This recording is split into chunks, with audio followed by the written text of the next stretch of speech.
The first topic I'm going to talk about is that Deadpool and Wolverine made 211 million at the box office for its opening weekend. I'm not surprised by this. This was one of the most anticipated movies of the year. It was projecting to open over 200, and a lot of people love the character of Deadpool, and people were excited to see Deadpool and Wolverine team up. And it's definitely one of those movies that felt like an event movie. Like, I loved the movie. I thought it was fantastic. I did put up a review for Deadpool and Wolverine. Now, it is a spoiler review. So I highly recommend you go check out the movie in theaters before you watch my review. And you can see my review at my YouTube channel, Sanctum of Cinema, at Thomas Caseland. But check out the movie in theaters, because this is a movie you see on the big screen. This is a movie you go out in theaters and see. And when it comes to cameos and all that, this is those cameos you want to see at the theater. So go check out the movie in theaters before you watch my spoiler review of Deadpool and Wolverine. But this movie deserves this opening. It's just, like I said, I love the movie. I thought it was fantastic. It's a lot of fun. It's one of those movies I could definitely see people going to see again and again when it comes to seeing a second, third, fourth time. And to me, and personally, in my opinion, this movie's gonna reach a billion. Like, the first two Deadpool movies made over 700, so those two were big hits. But I think this movie's definitely gonna reach a billion area.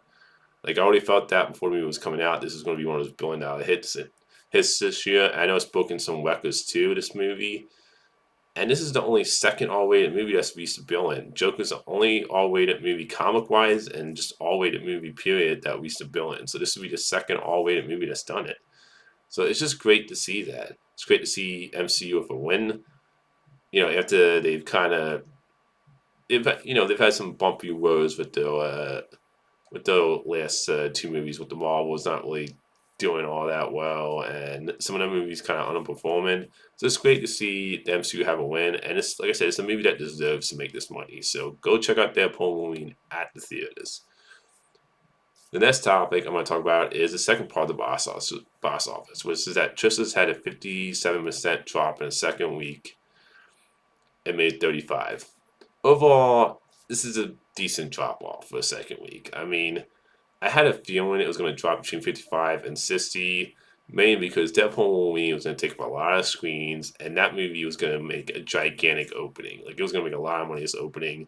So I had a feeling it was going to take like a drop off in the 50s, and overall, I think this is a decent drop off. Like, the Tristan's movie oversucceeded its expectation at its opening when it made 80, when it was projecting to make between, I believe, like 50. Well, I think it was like 45, between 55, like somewhere around that area, and it overseas expectations by like 30 million. So it already had like it had a big open interest, and the movie's made over 200. I think the budget for the movie is like in the 150 to 200 or something like that. Correct me if I'm wrong in the comments about the budget. But Trista's, that's another movie I definitely recommend going and see. And to me, it's just great to see movies doing well at the box office. Like, this also shows, going back to Deadpool and Wolverine, that people are not tired of comic book movies. There's been plenty of examples of comic book movies. Yeah, there's been some that haven't done well lately, but there's also been some like Deadpool and Wolverine that have done well lately. So to me, it's not about comic book movies. It's about like mediocrity, fatigue, and also just marketing movies really well. But it's great to see that at least Tristan's had a decent second drop off. Like I said, it's not the greatest drop off in the second week, but considering Deadpool and Wolverine was coming out and that movie was going to make so much money and it took up a lot of screens, I'm not surprised that it took a 57 drop off in the second week. But I highly recommend go check out Trista's at the theaters. I have my review up for Trista's also, if you want to go check out the review for that movie. The next topic I'm going to talk about is, I talked about all the comic book covers this past weekend, but I wanted to talk more about the Robert Downey Jr. cast announcement of him playing Victor Von Doom, Doctor Doom, because it's interesting that it's gotten like a mixed response from people. Now, what I mean by interesting is just interesting to see the different viewpoints when it comes to like people liking this and not liking this. And I totally understand why some people are worried about this decision. Why it's had a split reaction when it comes to Robert Downey Jr. playing Victor Von Doom. Like, I totally understand people wanting to see a new actor play the character of Doctor Doom, not them recycling a beloved actor from the MCU. I can totally understand people wanting to see Robert Downey Jr. back as Iron Man instead. And I can also understand people feeling like maybe he comes off desperate for Marvel because of being back a beloved actor. And I can see people feeling like maybe the MCU, maybe Kevin Feige and the Russo brothers are jumping the shark. And the fact that he was so beloved as Iron Man that when people think of Robert Downey Jr., they think of Iron Man, and it'd be hard to kind of separate him from that role. I totally understand all that. So I can definitely understand why it's had a split reaction. I still feel the way I feel, which is that I'm excited for this. At the end of the day, for me, it comes down to like get a great actor, and Robert Downey Jr. is a great actor, and I think he could do a great job playing Doom because he's just a great actor. I mean, I think also he has a lot of wings as an actor. Like you watch Oppenheimer, which I think is his best performance since the MCU stuff, since Tony Stark. And you watch that movie, and he's just you watch that movie like he can transform into different roles. Like he doesn't feel like Tony Stark in that role in that movie at all. So, and you go back to his acting, his stuff before Iron Man, which I haven't really watched a lot of his older movies when it comes to when he was younger. But there's a reason why people call him a great actor. And to me, it's never bad to hire talent, and he's a talented actor. And one of my things that I love about what he said at the convention when they brought him out on stage in the Doctor Doom costume was that he had a line where he said at the convention when he was on the stage saying, "What can I say? I like to play complicated characters." That has me really excited when he said that because I talked about this in my past video. Victor Von Doom, Doctor Doom, to me is one of those villains that's really layered. He has a lot of depth to character. He's a character, in my opinion, that has not been treated well in the past by Fox.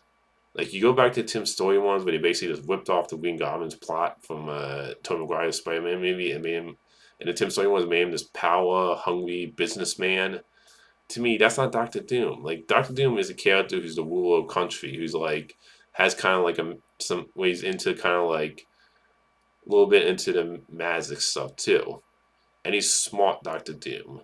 He's like one of the things about his character in the comics is that he's one of the smartest characters in the comics. And I didn't really get that from those Tim Story movies either. When you watch the Tim Story movies, he just comes off like I said, he just comes off like a business guy who's like he's power hungry and he just felt very generic. And the 2015 movie treated him horribly too. And then the one Fantastic Four movie that was never released, where he was just really goofy and over the top, didn't do a good job with that with Doctor Doom either. Like to me, he's a character that has a lot of layers to him. He's a ruler of his own country. He's one of the smartest characters in the comics.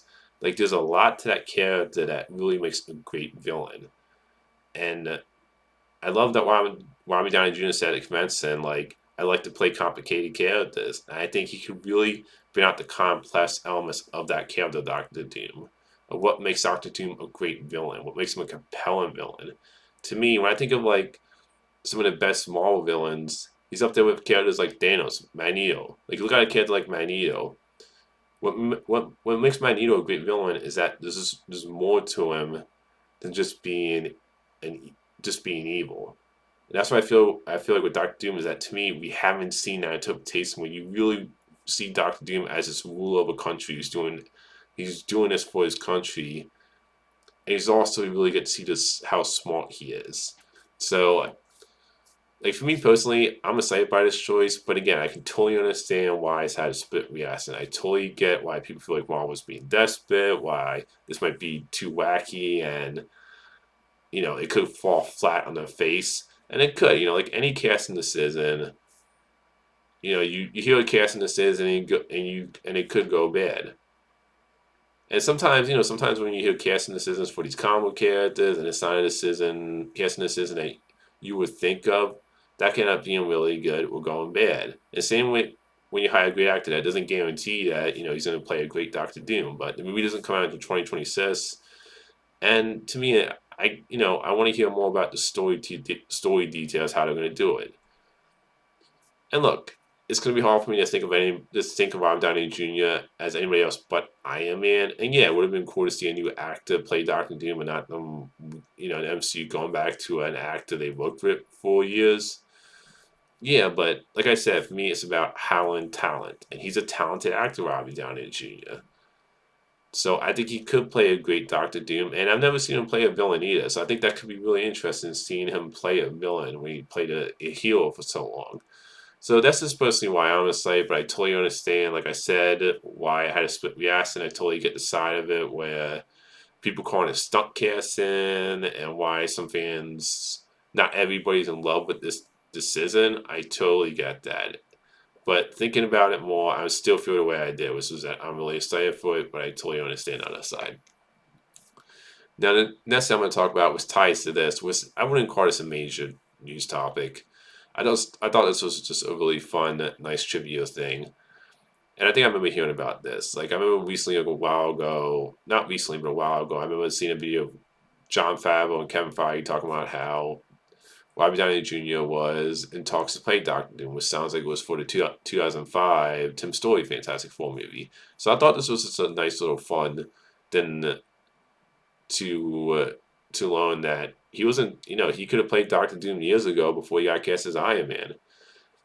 And it definitely would have been interesting to see back then how he would have been as a Doctor Doom, in the Tim Story ones. So it's just really funny to see that he's gonna play Doctor Doom after he was in talks to play Doctor Doom back then before he got cast as Iron Man. I mean, I'm thankful that he got cast as Iron Man because he's fantastic as Tony Stark, but it's just really funny to see how it kind of came back around. So I thought this was just a nice little fact and just a fun little trivia thing about Robert Downey Jr. The next thing I'm going to talk about is so the actor who plays Blue Beetle is going to be continuing on with the new DC universe, which I'm happy about because I love the Blue Beetle movie. I think he's great as Blue Beetle.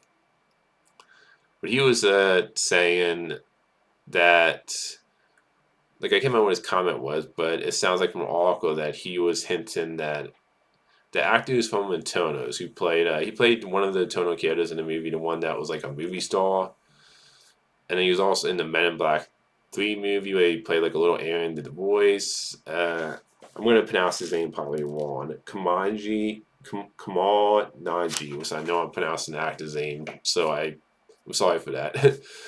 But the actor from Blue Beetle is hinting that it sounds like he's going to be playing Booster Gold.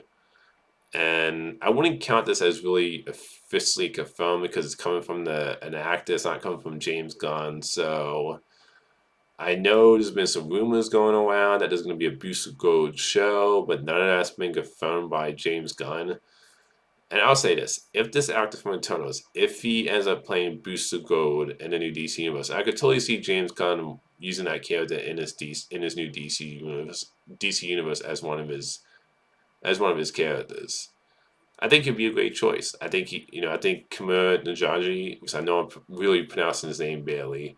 I think he'll be a great choice as that character because I think he could add a lot of fun to the Booster Gold character. And Booster Gold is a fun character. And I know with the Wizard Blue Beetle, Ted Core, I believe is the name of the Wizard Blue Beetle in the comics. I know they have like a partnership in the comics, that character and Booster Gold. So, you know, if he ends up if this ends up being true, I think he would be a great choice. But I wouldn't call this officially confirmed because it's an actor hitting at this, but it's not like coming from James Gunn. But I think Booster Gold would be a cool character to be part of the DC universe. Like the only live adaptation of Booster Gold that I know of that I've seen, I think this is the only live action interpretation that's been done of the character. Let me know in the comments if there's been other live action interpretations, but the only one I know is from Smallville. Which the actor who played Booster Gold in Smallville did a great job. I don't know who the actor was. I can't remember the name of the actor, but I thought that was a great interpretation of Booster Gold. So, if the actor from Eternals ends up getting a role, if this ends up being true, that I think it would be a great choice. The last topic I want to talk about is that Bucky Barnes, the actor who played U.S. Agent, is going to be in Thunderbolts, was doing some interview, I guess, and it sounds like he's saying that Bucky Barnes will be a member of the Congress in this new movie, which explains the set photos where you see in the set photos it looks like Bucky Barnes is wearing a nice suit. So I guess he won't be maybe in this movie like he's not an active soldier anymore.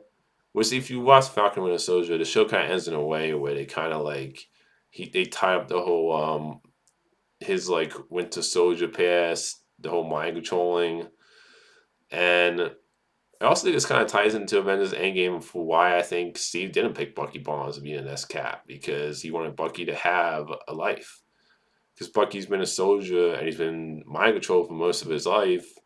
That I could see maybe Bucky at the end of Falcon Winter Soldier wanting to be less in the action and kind of more on the political side of things.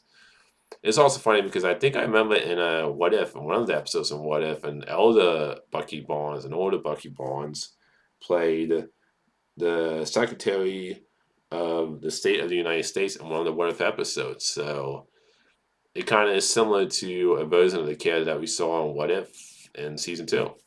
But I thought this was just interesting, and I think to me it makes sense.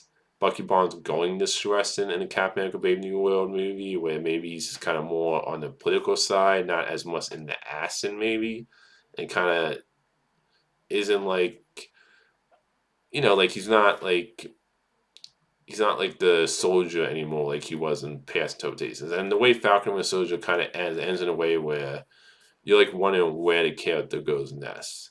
So I think this would be interesting personally. And obviously, the Captain America movies have always had a political kind of element towards the movies. And I could definitely see him in Thunderbolts. Because not Captain America, Brave New World.